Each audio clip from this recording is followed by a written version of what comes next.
Nagbabalang isang telecommunications company sa tinatawag na SMS spoofing na kumakalat ngayon. Yan ang ulat ni Floyd Brenz.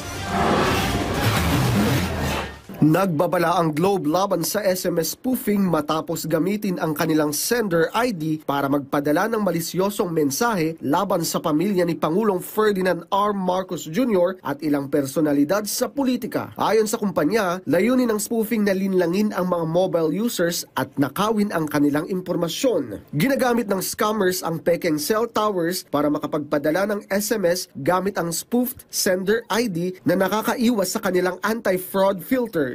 Iniimbestigahan na ng Globe ang insidente at nakikipagtulungan sa mga otoridad para maiwasan na maulit ito. Pinaalalahanan din nila ang publiko na huwag i-click ang kahinahinalang link at tiniyak na hindi sila nagpapadala ng mensaheng may kaugnay sa politika. Binigyan diin ng telecommunication company na mananatili silang nakatuon sa pagbibigay ng ligtas at maaasahang serbisyo para sa kanilang mga subscribers. Sabi nga nila, think before you click.